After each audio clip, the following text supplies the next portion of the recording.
and welcome everyone to today's episode. Today we are here with Rachel Lai. She is a badass brand strategist, and I'm so excited to have her on the podcast.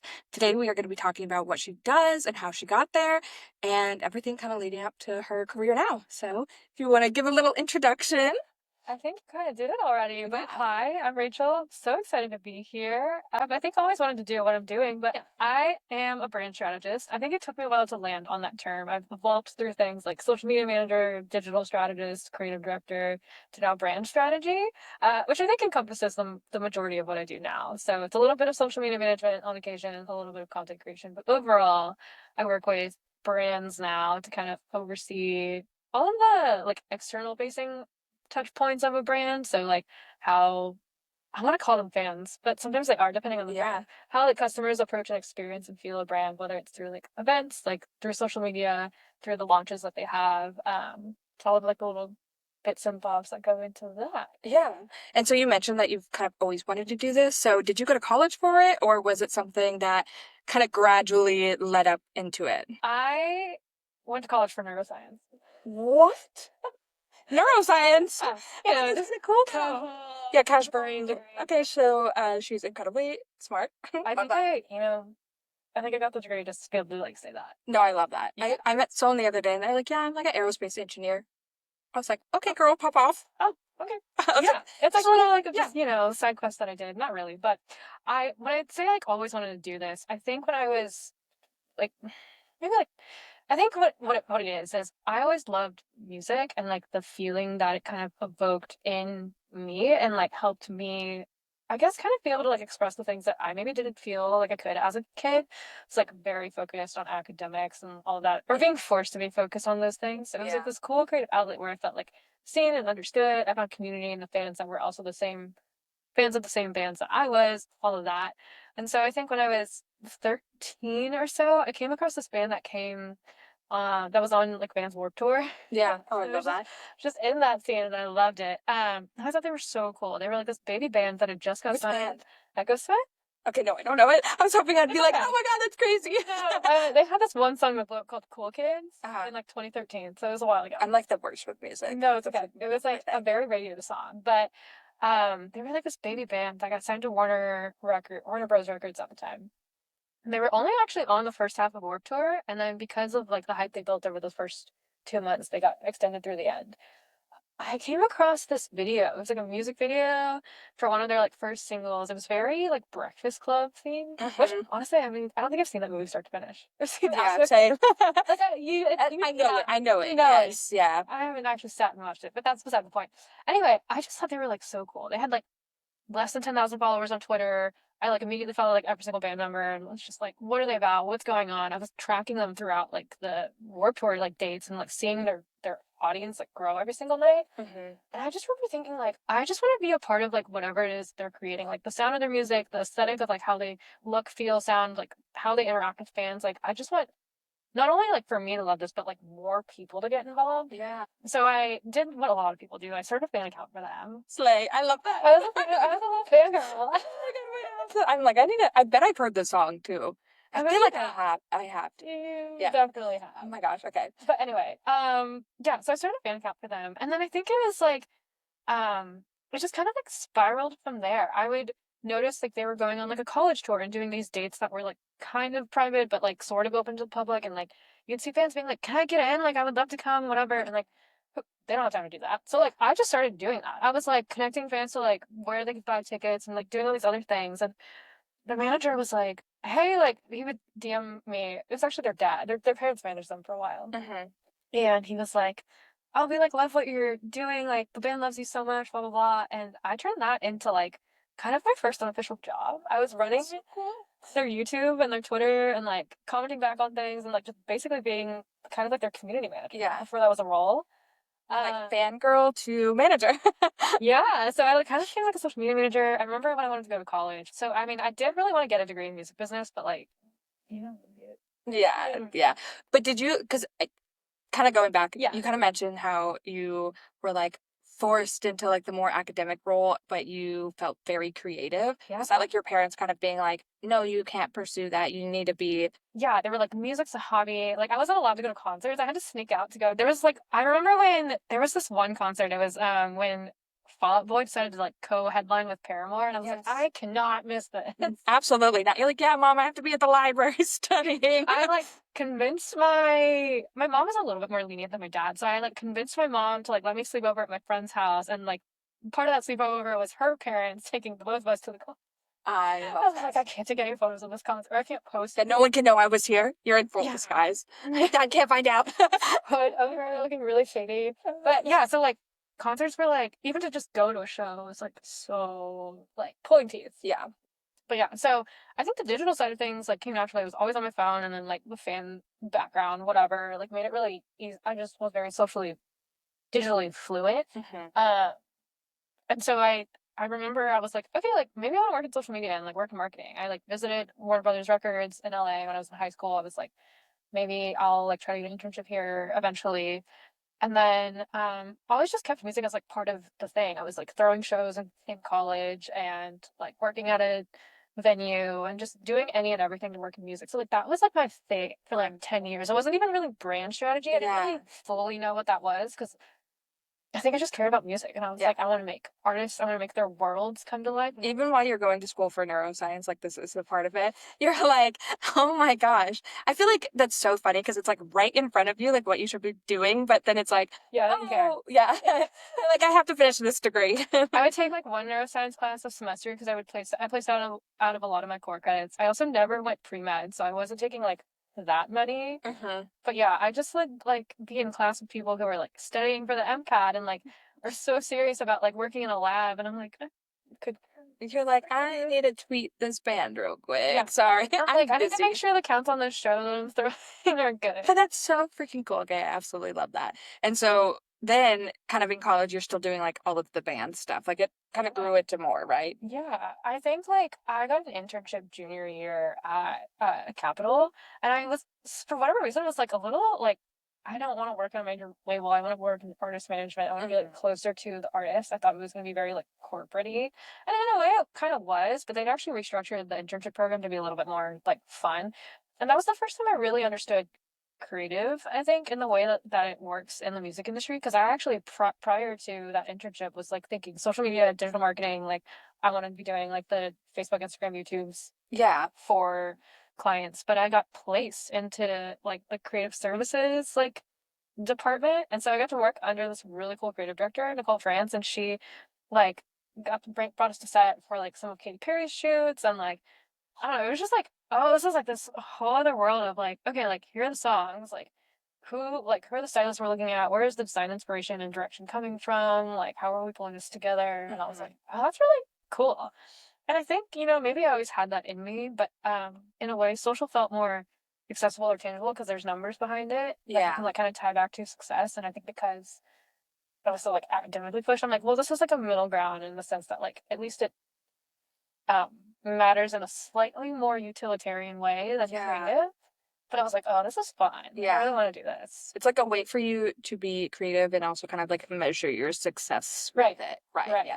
So I think that like helps me where I am now because I have these very like hard skills or like tangible things in terms of like when we're planning like social media campaigns or just like launch campaigns for like a product that one of my clients is launching, I'm making sure like we have enough things in like the paid ads section versus like the organic section versus like all of the different aspects of like a marketing flywheel to like really hit all the targets that we have. And like differentiating between like this is more of an awareness thing and this we want to drive more of like a direct response and like all of that. But then I'm also like, okay, but like, what's like the vibe of it? Yeah. I don't want to go through all like we need to see the vibes. But also like, can we build a mood board? Exactly. Yeah. Get out the Pinterest. Yeah. Okay, I love that. So you went from like doing everything with music and then it just led into, was it you just starting your own business? Was it, what kind of made you branch out from being in the music industry? Was there like a moment that you're like, wait, let me change it up? It was kind of interesting. I think because of like my like connection with music and like what it did for me, I think working in it can be really eye-opening, but it's also a lot of like ego balancing too. There's like just a lot in it when you work in entertainment. And I think I had gotten to a point, I had actually ended up working in artist management for a bit, and then I was at a promoter, and then I was at a creative digital agency, all within music. But the last agency I was at actually had a good mix of music clients, like actual artists, but then they also had labels as clients, and then they also had some like brands as well, whether it was like Amazon fashion or some other like, I don't know, thing that was not specifically an artist. And I was like, oh, that works like a little differently in like the way that that's structured. And I was like, maybe like I could start an agency of sorts, because I think it always in the back of my head, even from like the first job that I got post college, was like, I like what I do, but I feel like I could take this and offer it to people who aren't necessarily a part of my team. Because the first role that I had, like I'm in charge of the roster that the company signs. So I'm not doing like A&R and like developing new artists, but I just kind of was like, kind of have my own ideas. So it was something that I always kind of like floated around and played with. And then I think the pivot happened when I was like, I wanted to have the flexibility to take on freelance projects, like as I am able to, because sometimes like the workload in an agency can be very like up and down. So that's kind of how it started. But then I think I just like started like monetizing my hobbies a little. I got really into dance. Yes. Like, oh my gosh. Y'all need to see her freaking dance videos. I was like, you gotta post those more. I love watching them. You're so good at it. You're so talented. What the hell? Thank you. I got into dance during COVID because I had a horseback riding instructor drag me to a dance hall. Oh my gosh. It was so like. Was it a date or was it? No. Oh, okay. She just was like, you need to come dancing. And I was like, what? Like, I get in your truck and we're like listening to Morgan Wallen. I have no idea who he is. I'm like, country's not my thing. At this point, my hair's like blue. I'm really into like electronic music. I'm on like the other spectrum of the music industry. You're like, oh, so we're going to a rave? Great. Yeah. Well, yeah. I'm like, what is this? I got sucked into it, and then I moved back to Austin, and then I met this dancer who was actually not a country dancer, but like did a different style of dance. And I just remember being so fascinated with the caliber of dancing in Austin that I started like finding some really talented people and was like, you could be doing like your social media could be popping up. I'm like, let me film you. Yeah. You're like, wait a minute. So like I started managing social media for dancers because like I thought their dancing was incredible. And so like there were some accounts that I like managed to blow up to like 200K in a year. And it was like the 2022, 23 era where like TikTok was really blowing up a lot. They just launched like the creativity beta program. Like you could be making like thousands off a single video, which is crazy. To get there one day. One day. And so like that became part of like me starting a business. But then I was like, I had left the agency that I was at full time like a couple years back and ended up like consulting for a startup or two. And I was like, oh wait, a startup's kind of like developing an artist, except instead of like us releasing songs, we're like testing the viability of a product in a market. I like this. That's where your brain goes. You're like, oh, it's the exact same. Yeah, because it makes sense. Me, I'm like right over my head. So like because like one of the first brands I worked on, I was like the third hire, maybe like the second, basically the third hire. It was like the co-founder, the CEO, and then like, the COO, and then like me. You're like, and the first thing we did was like a photo shoot, and I was like, okay, like do we have these angles? Do we have this BTS footage? Like how are we gonna roll this out? Like is this gonna be something that's gonna like build anticipation? Are we like gonna build up a wait list in the same way that you are getting pre-saves for like an album coming out? Like all of that kind of, I was like, oh, this kind of makes so much sense. Yeah, that makes sense. Was it really exciting? Like, did it feel very fulfilling kind of in that moment? I think so, because like, you actually get to see like the product in people's hands, and there's like that actual kind of like feedback from like people wearing it or using it, or like the whatever product it might be, like actually helping someone. I had got a skincare client through a dance friend. So all of this was very like just through word of mouth at first. That I was like, oh, I guess I'm just kind of like really good at what I do, and people know about it or hear about it, because I didn't really have a sense of like how to market myself. Yeah, you can market for other people, but then when it comes to yourself, you're like, okay, what do I do? Like, here, look at my statistics. I think the other thing I had to think about was, this was also during the time when like everyone and their mom was trying to be a social media manager. I think that's still a thing. I don't know. And yeah, I think it is still a thing. And where you are getting a lot of like digital marketing experts, like just marketing to each other on TikTok, Yes. And like you're seeing these people that are like starting to make like 20,000 a month just from like selling courses of like how to go viral. And I just was like, I mean, technically I know how to do that, but you also have to, I think, kind of recognize the kind of person that you are. Like, I don't really want to be on like one-on-one calls with like random people all day. I also probably am not the type to build a course because the way that I learn and evolve is so quick. And again, like I don't have like a very formulaic, like cut and dry, copy paste way of rolling Right. with things. Right. So that was really interesting. I had a moment there where I was like, maybe I should just build a social media agency. And then I was Yeah. like, I don't want to do Well, I also feel like it's hard because when everyone is trying to, be a social media manager or like do this thing that's similar, it's like, wait, should I also be doing that? And it's kind of where you start getting that like imposter syndrome. And I think the thing that's tough is like I have never really been one that likes to, I think, explain everything down to a T or like prove something. It's been right. an interesting thing to pitch myself because for the most part, like people that I work with have some sense of who I am or have seen the work that I've done.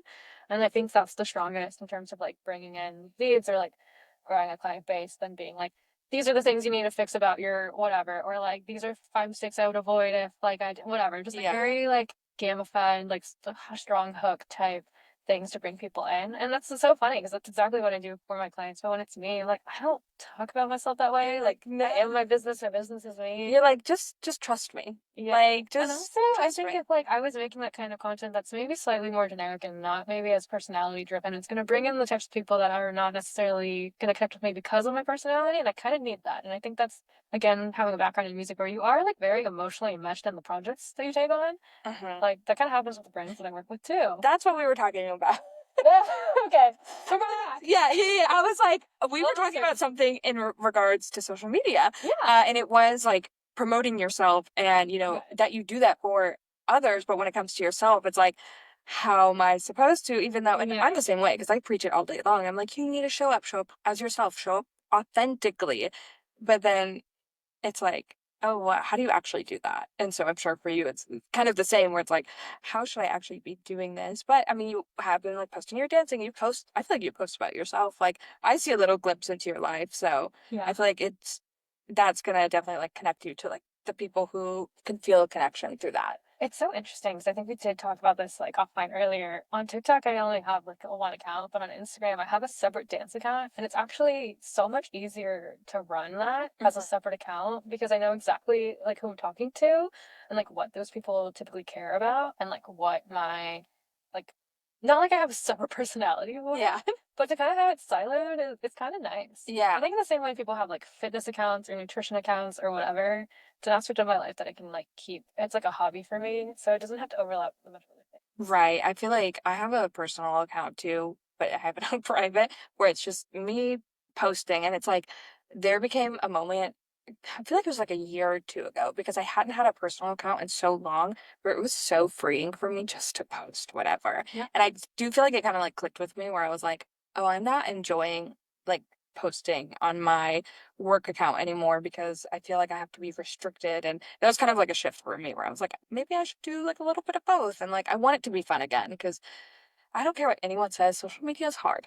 It is. It is not easy. I think it's yeah, and I think that's the argument or the debate so many people go through, especially as like a creator. Because like on one hand, like your work account is like a photography page, but it's also kind of a creator account in that you're wanting people to connect with you, so that you kind of build that relationship should they want to book your service or like work with you. Right. And that's what I kind of have to figure out with like mine as well. Like, are you posting to get brands to work with you, or are you posting to get people to work with you for like the actual services that you offer, Yeah. or to make friends, or Right. It's like maybe all of it, but also a million priorities, or to be like a thought leader if that's your vibe? yeah. No. Oh, okay, yeah. That one's out the door. Yeah. Like I don't think I want to. Don't listen to my thoughts as I start a podcast. But okay, kind of going back to for posting for yourself. I think that's like something that every entrepreneur though struggles with is trying to find the mix of like posting your personality and then also your work, and then it's a lot of moving parts. But yeah. I feel like I think the hardest part about it is the subconscious like desire or need to like copy something that works well because you don't want to fail. But in doing so, you kind of lose your voice. Yes. And there's like a reason why it's cringy. I think it really does take so much like psychological power sometimes to really think through like, okay, do I feel cringe about this because like it's scary to be vulnerable, or because I know I'm doing something that's actually like inauthentic to me, but I just know that it works for someone else. Yes, I was actually having that thought earlier where I kind of realized when I'm trying to do something and it feels cringe or it feels really like, why isn't this working? It's because it's just not aligned with me. Like it literally, when I'm trying to make videos or something, I'm like, oh, this is just not what I should be putting out, or this is not what I should be doing. And then it's always like the random video that I take really quick that's like obviously showing my personality where I'm like, oh, well, that's like the type of shit I should be doing. And I think kind of going back to like the imposter syndrome where a lot of people they tend to do that where it's they'll copy something but it's just not their personality, and I think that's like hard too. I'm sure, do you ever struggle with that, like if a brand is trying to do something, do they ever and it like doesn't match their voice and you're like, what are you doing, like what, that's No, yeah, I'm so quick on that. yeah, you're like absolutely not.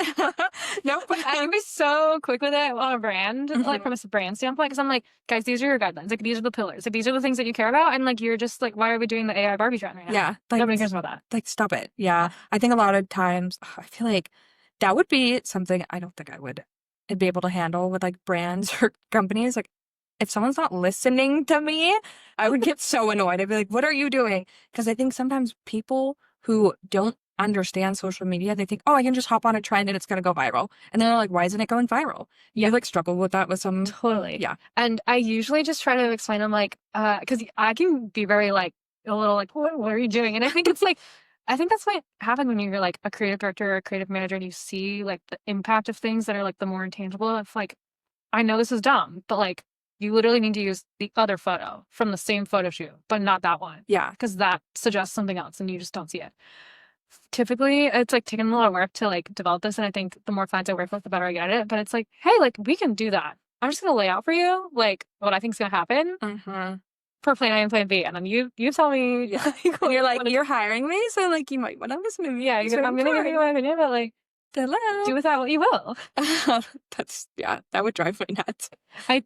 Working for yourself is freeing on one hand because it's like you think you're like, I have all like the control in the world and like I can pick and choose who I get to work with and all that, and it's so fun.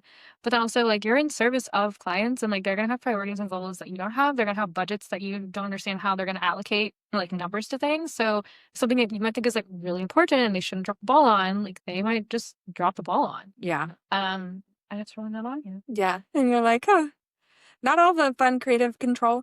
Do you have like a moment where in your, I guess, career freelance where you're like, one, like, holy shit, I made it, or two, like, why the fuck am I doing this? I've had a lot of both. Yeah.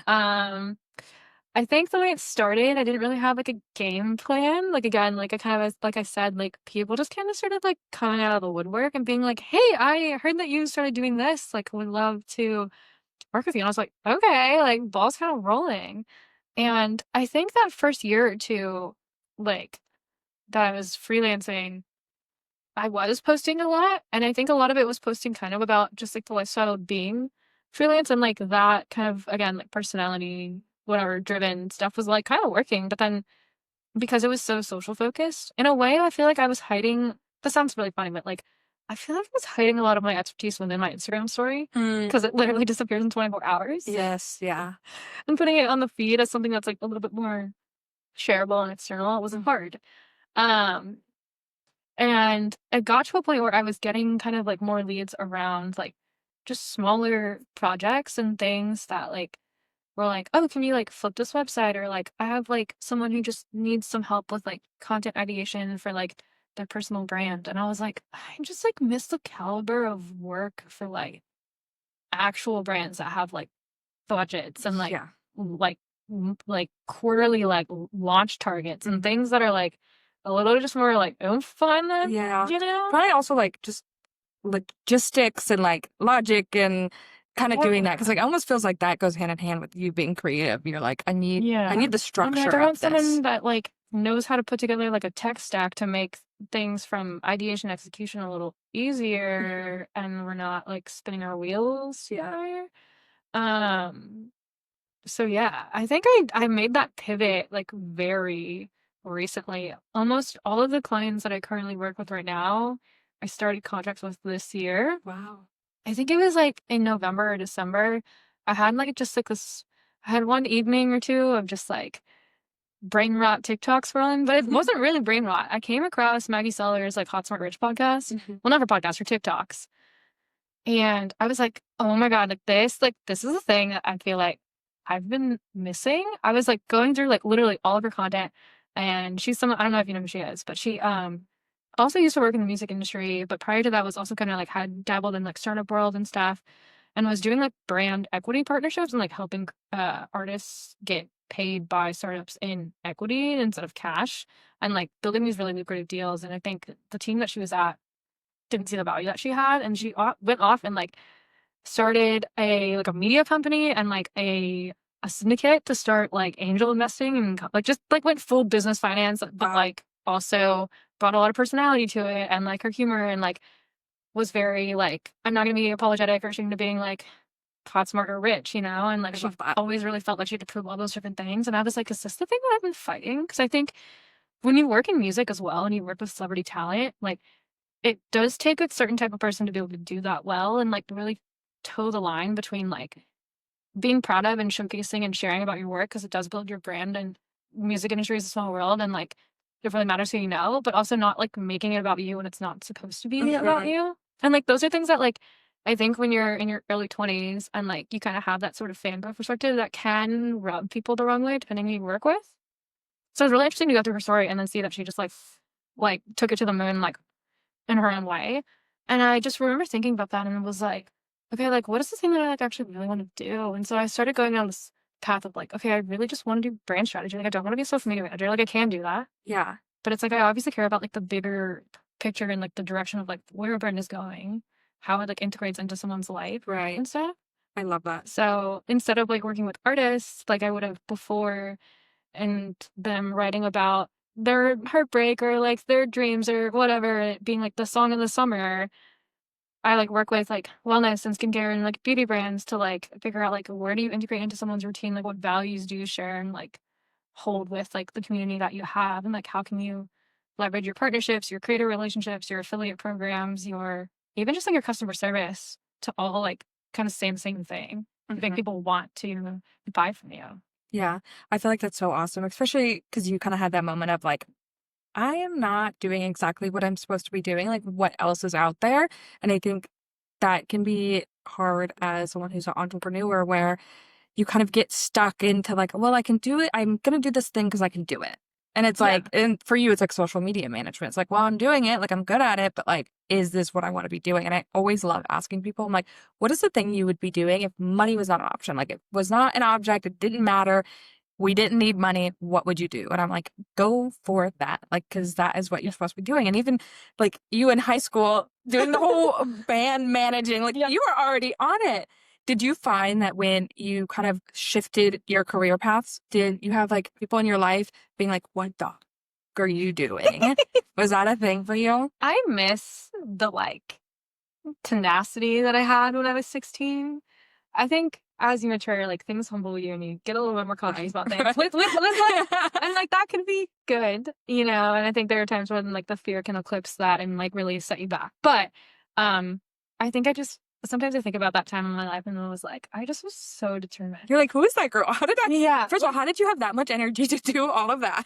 Mind you, I was also like playing varsity basketball. I was in SAT prep since like 6th grade, like 2 hours a night for like 2 or 3 nights a week. Like it was, I don't know how I did. Stop. That's insane. Oh my God, I cannot relate. So typical. I almost did not graduate high school, so. Yeah, it's some typical Asian American like upbringing. But I think I just was like determined to prove them wrong. Like I think looking back, I think my family had their like they tried to have my best interests at heart, but they were so scared. I think because they chose very safe paths. I have a lot of family that's like in medicine, just because like that's one of them did that, the rest of them followed. It's like a very like what the next 10 years of your life is gonna look like. It's a lot of school. And they were like, we don't know anyone in music, or like, how are you gonna like make a living, and like what kind of people are you gonna be working with, and like you don't even need a degree, which is valid. You don't need a degree to work in music. You're like, exactly. That happened. And I was like, why does nobody believe in my ability to connect with people? Like, is my enthusiasm not enough? And like, I think my career trajectory is just like evidence of like when you're really aligned with the thing that you want to do, like you naturally become like more magnetic and attract the right opportunities. Yes, I And love you that really have to so trust in that. much. Yes. It is a balance. I think the same way in high school that I was like, well, I can do social and I'm like doing community management for this band. And then I discovered kind of by accident, like creative direction and was like, oh, I really like this. Mhm. I think it is balance of being able to take kind of like the more intangible things that aren't necessarily like money makers, Mhm. and like marry that with the things that you can actually like provide immediate value for. Cause I think when you have like the people that I talk to a lot now, it's not artists, it's like founders, they're looking at like they have budgets for certain things, marketing, like whatever, photography, photo shoots, like production, like where can they minimize costs on like packaging and like just the shipping costs, like Right. things you don't think of, or like website build. Like if someone can build it for 20K versus 10K, like that's a huge difference. Like, Mhm. do we use Shopify? All these things. How do we source reviews? Like, Right. do we do an influencer event that costs 50K, or like can we just gift a bunch of like micro influencers and that creates more sales? Like you do need to have some, I think if you're gonna be entrepreneurial, or I don't know, like you do have to have some business sense to like where Oh, that money. absolutely. Yeah. Yeah. At least like a little bit. Purely vibes. Yeah. Like I I love just want up the vibes for the day. yeah. Imagine. Oh, Vibes don't pay your rent or your yeah. bills. No. Yeah, you gotta have like a little bit of like Just knowledge or learn it, yeah. Because I think even if you do position your life that way on social media, like that is a strategy in and of Mhm. itself to be able to do that well and to know like what to share, what not to share, and all that. So, um, but yeah, I think that's been the most fun part about entrepreneurship is balancing like, okay, I can do these tangible things. I know they can drive these values, like or these results. Like Mhm. if you hire me to do this, it costs this much, but it can make you this much. Like that's super Right. helpful as an Right. entrepreneur. And I feel like it's so fun. Like, one of the things that I love, I was telling my friend the other day, like, I asked that question myself. I was like, if I could do anything, what would I want to do? I'm like, I want to make people money. Like, that is my goal. I want to make people money. Like, Yeah. I just love it. Like, I'm like, I want everyone to be able to succeed, but I want them to be able to do it in a way that they're not, tied to the 9 to 5 that they hate or they Yeah. whatever. So I have other things in the work to get there. So I absolutely like connect and love that. I also want to give you a shout out because she was behind the recent influencer event for JBN and Pop Flex, and that was incredible. So if you want to talk a little bit about that, Oh because my that was gosh. it was very hot out, but like It was honestly, the the hottest vibes were day. still amazing. They were Thank immaculate. God we have a fan. Yeah, I didn't know until like the last 10 minutes. I was like, where'd these fans come from? Oh, The those fans, those help too. But the Yeah. fans, So JB and Hair, I got brought on to be a brand marketing consultant for them. When I was brought on, they were like, we have this event in Miami and we have this event in Austin. You live in Austin. This is great. It's a collaboration with PopFlex, and it just so happens that like Jonathan and Cassie had connected before, and they're both very passionate founders. They obviously care a lot about their brands. Like Cassie's been doing fitness stuff since forever. yeah, And Jonathan's been a hairstylist for like 20 years. right. And so when we were launching our dry shampoo, it just happened to be the same buttercream yellow as like one of the colorways they already had. And so we were like, let's do a pickleball event. That was so cute. Pickleball is like the sport of the last, I don't know. Yeah, It's just so the popular. thing. Which, yeah. So that part was actually kind of already established when I came in. It was more so like, okay, like make this like really sing as an event, get like really come to life. And so because I live here, I have a good sense of like who the creators are here in Austin, but I also was like wanting to take into consideration the brand values of both PopFlex and JVN. So we collaborated on like every detail from like building out the guest list. PopFlex has a really amazing marketing team that maintains really good relationships with all of their creators. So they did about half the guest list and then I did about the rest. And it really made an effort to try to find people who would really like their content style aligned with not just their content style, but their personality and the things they cared about really aligned with the ethos of JV and Hair. Whether they were massive fans of the brand already or knew about him, or they were just like someone that I feel like would be a good vibe at the event. Right. Like that kind of was like my criteria. I feel like a lot of people are like, how do you decide? Or like, Like, yeah. how do influencer marketing teams decide who gets to come to an event? It's kind of vibes. Like there You're are like, some it's me. No. it's literally me in my opinion, so be nice to me. Yeah. Love her. But no, like I really was like trying to find a diversity of perspectives and creators and like content styles to show up to this event. And wanting to make sure that people really got a sense of both PopFlex and JVN and like what made these products so special. And I also just wanted it to be, like, a really beautiful experience. So, like, we were going back and forth about, like, the color of the umbrellas, the pillows, like, if we did custom paddles, like, what those were gonna look like. The drinks, I was, like, remixing all the options that we had and was like, "We need to put glitter in this one, and if we do this flavor, this one needs to be a different color." I was going back and forth with the creative director at JV and Hair to, like, make sure all the menus were even designed, like, Yes. properly, and that Popflix had a station to do their gifting, and that, like, the entrance was, like, really beautiful. We worked with an amazing production agency to make it happen, Mhm. but, like, we just wanted that first moment where you, like, walked in with all the gift bags to be gorgeous. It was so great. Yeah, it was, like, I thought it was, like, such a fun event, and I heard from so many creators that they were like, "Wow, I didn't know that, like, we were all in the same city." Like, some of them, I think, like, are used to just seeing, like, the same select handful of creators. So I wanted it to feel like kinda just a hodgepodge Yes. mixer to really build up even just, like, the Austin community of creators. I really appreciated that. Also, as someone who's photographed a lot of like the influencer creator events, I feel like it was so like seeing it from my side of things, like Yeah. it was definitely my favorite one that I've attended as a photographer just because I was like the creativity behind everything, the community, I think you did such a good job. There were so many creators there. The one like I learned about or didn't know lived in Austin. And Yeah. it was just so many new, oh my gosh, basically, it was so many new faces. Austin creators and all Mhm. of that. So I mean, I was like, it was so much fun. Even though I was dying in the heat, like I left being like, what a great morning. Like I left so Aw, happy. good. It So was yeah, so freaking hot. But yeah, I think like even the Javen Hair president was like, we want to invite like, like heads of marketing from different brands that are also in Austin. We want to invite people who like would like really love this, but they're not necessarily like the influencer that gets invited to every single event. right. And I I'm think sure they appreciated that too. It also was like one of those things where I have realized since shooting for South by is I'm such a consumer, my God. Because I go to the South by stuff and I'll go in, I'll remember those brands forever. Like if you having those experiences as brands is so important now Mhm. because of being a creator, but also just like for the consumer and like getting to experience that and having maybe some things open to the public for people. Oh yeah, it makes me want to buy the products immediately. I'm Yeah. like, I'm obsessed with Like, them. and to actually have Jonathan and Cassie there themselves playing pickleball, Jonathan, like, actually spraying dry shampoo into people's hair, Yes. and they get to experience it. It was just so, so cool, and even, like, the JV and Hair, like, tagline is, like, "We love the hair you have," and, like, we want, like, the products and the brand to be celebratory and inclusive, and so even though this wasn't, like, a public-facing event, like, Right. we're wanting to make it not feel, like, exclusive, you have to have 50K followers Right. through, and Exactly. it's like, no, like, you could have 2K and have an amazing following or just be creating the kind of content that we just haven't seen before and not even be a part of the mix. Any final words of wisdom to anyone who's trying to chase their daydream? Okay, 2 things I will leave you with, both for brands and then also for entrepreneurs that are, like, wanting to build their own business. I think first for brands, you should as a brand, you should be able to tell me exactly why your customers love you, not why you think they do.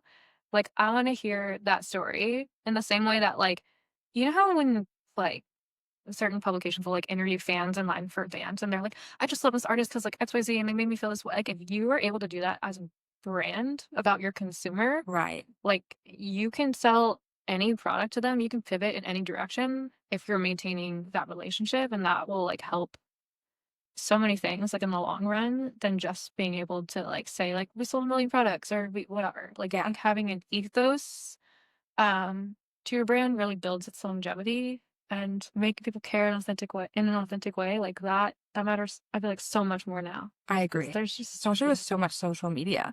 Because like yeah. that is how you get it across is with social media. You don't have to like feel like back in the day, being a brand is so different now. I Mhm. guess is what I'm trying to say. Because I feel like social media has like changed the game for everyone and everything, even like personal brands and stuff Yeah. like that. And then for aspiring entrepreneurs, I think figure out what people actually need, like what there's actual like market demand for. So for me, a lot of times that was social media management. I'm like, "Well, you just need someone to actually like be posting." But if my expertise or like my dream was to like, how do I get as many people as possible to love this brand? And like get in on the creative and stuff. Like start finding ways to pitch those ideas or share those ideas, whether it's through your own social media or like in meetings with your clients. But to be able to marry the kind of like, this is the dream and I know it's valuable. I know you don't maybe see it yet because it's a little less tangible, with like the actual like, no, I'm driving results. Give me a chance to take some risk with more budget, with more opportunity, with more leadership. And I think that's really, even if you're honestly just an employee, like that's really the needle that you have to thread in it whenever you're pursuing. Yeah, I love that. Where can we find you? On Instagram, it's by.rachellai, and on TikTok, I think it's the same. If it's not, I feel like, I'll add it in there. yeah, I don't Amazing. know. But yeah, thanks for having me. Yes, of course. Thank you. I'm so sorry for my malfunction, but All good. everyone still listen, please, because she's so talented. Part of the process. Yeah, part of the entrepreneur life. Yeah, you roll with the punches. Something like that. But thank you. Thanks.